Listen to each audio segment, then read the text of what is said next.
If you want further information about that or a reading, which is currently being offered for $150 throughout January, if you land in my inbox throughout January, okay? Greetings, wisdom keepers, wisdom seekers. Welcome back to WizdomDropz, your source for daily drops of wisdom and savvy cat astrology. It's me, TONIA Lasagna, back with another video to help you layer together nodal noodles and celestial sauce into something digestible. And today we are discussing the Aquarius new moon, boom, boom, boom, happening on the first day of February 2022, just before the Lunar New Year. What does it hold? Well, you already know, because it's a new moon and it's in the wonky sign of Aquarius. There are going to be unpredictable events. However, the flavor is originality. So without further ado, we're going to get on into sharing the screen and discussing some of the astrological signatures.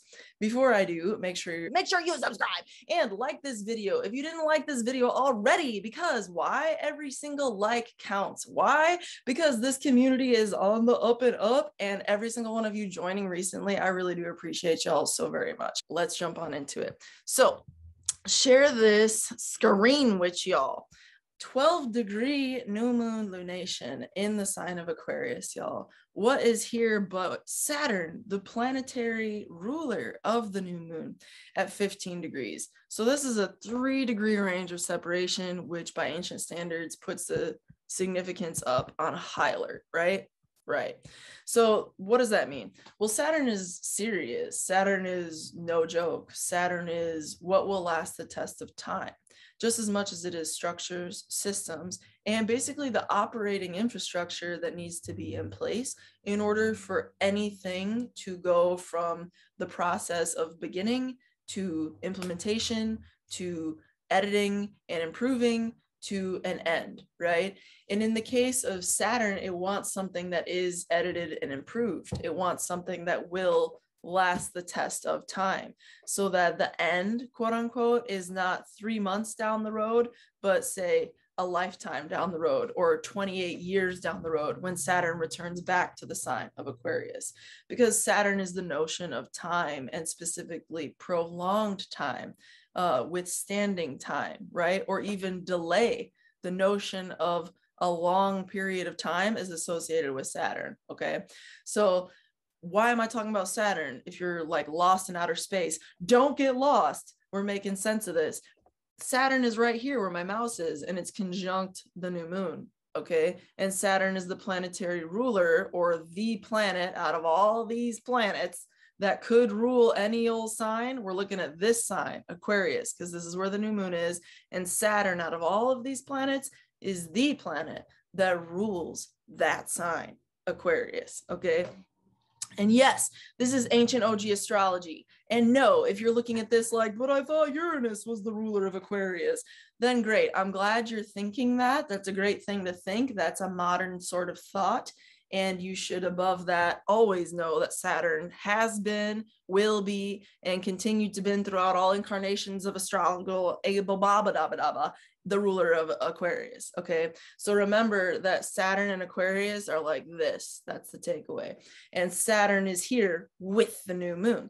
So in order to get the most out of this lunation, friends, you should pay attention to Saturn. Well done. Good takeaway.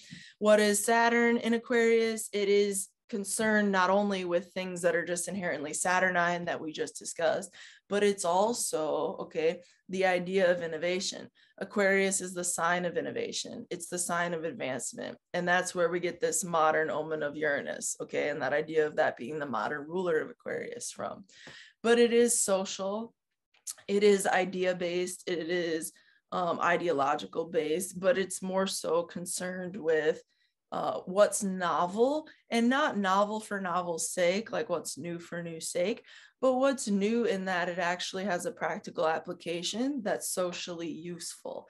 And the socially useful thing is relevant because Aquarius is not, regardless, say you might be an introvert and you're an Aquarius, whereas people might typically associate Aquarius with being a little more inherently extroverted. you know, regardless of any of that, Aquarius's interests, okay, regardless of how they show up in the world, the interests of an Aquarius are always going to be related to some notion of a larger community. Okay, they're like very rooted in that, and that larger community can show up in like the weirdest, what appear to maybe you as being like distant ways, like they're fucking ET, you know, like what is this? But it's like that's just how they relate. And so that's the thing, is like it's an idea-based relationship. Okay, Aquarius is very mental like that. So you have this very like brainy energy in the air, just as much as you have this very like serious, must solve a problem and innovate kind of energy in the air, which, by the way, astrology school is also enrolling. I have to remind y'all, as I told y'all I would be in the beginning, and the pre-recorded is available very soon. So stay tuned to my content. Make sure you're subscribed if you're not already, and like this video if you haven't already. We got to pepper these announcements in, because you never know what people's attention spans these days. Now, the other thing to mention with this, though, seeing as it is a new beginning in this energy of Aquarius, is that you, of course, have an opportunity to grow something related to all these themes, okay? So you can take that on and grow something positive in your life that serves your personal definition of community and what that personally means for you, whatever that is. Okay, now the thing to also look at right away with the aspects is that this ongoing conversation with Uranus and Saturn in square, it's finally at a 5-degree right range of separation. But you know, it's not the leading aspect. What's more relevant by degrees, and of course it's all connected, but the moon itself is in a square with Uranus. And that takes kind of precedent. I mean, I know Saturn and Uranus are both the ruler of the moon, so it's even more, right? It just adds to the list of things to pay attention to as an astrologer. But the moon herself is being aspected by Uranus. So when I say unpredictability and stuff, definitely not the time to do how do you, maybe an older person might say, not the time to do anything stupid, kid. You know what I mean? Like, don't do anything dumb, because it could have some serious implications. Uranus is definitely like, oh yeah, like Jackass, if you've ever seen that totally dumb show. I thought I'd do this really dumb thing, but then they ended up with like a very serious issue and broke their limb. And, you know, I mean, God forbid, just don't do anything dumb like that, because it could really have some long-term you know, harm implications connected to it. Now, on the flip side, you know, screw all that scarcity, you know, blah, but we need to be aware of what is real at the same time. You know, freaking out about shit, you know, and too much is not good, but you need to pay attention to things or you're not doing yourself due diligence. So anyway, moving on, the higher octave that you can entertain with this is the idea of breaking through where you previously felt like you were just like absolutely stuck in some type of like confined thing. And you might not have even been aware that you were in a confined thing. It's kind of like the idea of like, if you grew up, that's a terrible example. I'm not going to finish that example. If you grew up in one certain environment, would you ever know of another environment? Okay, only if you were exposed to it. Do you see what I'm saying? You might have been exposed to it through traveling there momentarily. You might have been exposed to it through talking or learning from somebody who grew up in that other place, different from your personal place that you grew up in, right?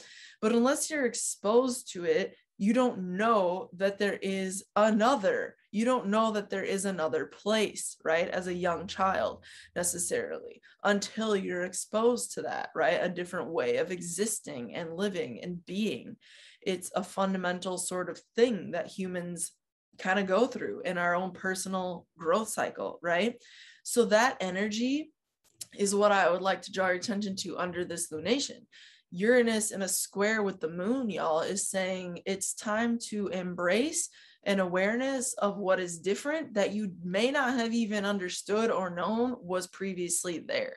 You understand? It's time to understand that there is an other that you were not previously up on their being. So that's a very interesting kind of signature, really prominent in this new moon.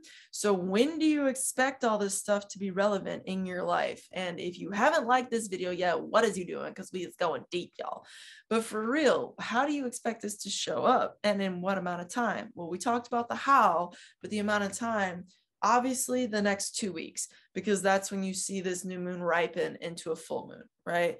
And then of course you see the larger lunation cycle in play within a larger 6-month time frame. So that is 6 months until we see the full moon in Aquarius, okay? And that will be like another moment where you look back on this time and you're like, oh wow, it's all connected. Whoa. So for those of you who journal, this is a great exercise in reflecting on what is currently going on in your sphere, and seeing, if you look back in time, and 6 months from now ahead in time, what was happening now. It's all connected, and you'll see like a distinct theme.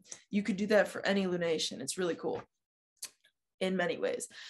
But the idea is, you want to be breaking through something old, you want to be innovating, you want to be originating, and you want to be solutionating. You want to be solutionizing, you want to be creating new sorts of approaches to things, where you may not have realized an issue existed previously. Now maybe you are, you know what I mean, realizing that an issue exists and how to therefore approach it, because you never knew it existed before.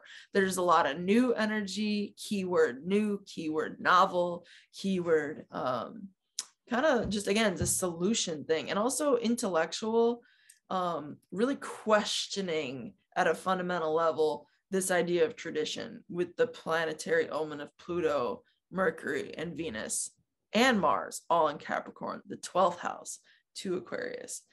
So yeah, always more to be said. We could deep dive on this for hours. You all already know. Okay, stay tuned for my pre-recorded version of Astrology School, though. I totally teach you how to basically read a chart and understand what you're even reading, and what is astrology, all the questions, philosophy, right? And I'm very excited to be releasing that. Y'all don't even know how long I've been working on it. It's truly an architectural dream of astrological learnedness. So I'm very excited to impart that to you. And with that said, thanks for all the likes, the comments, the shares. If you made it to the very end, leave me a wave, because that's how cool you are in the dawning of the age of Aquarius, okay, the water bearer. With that said, through next time, until next time, may the stars be with you. Peace.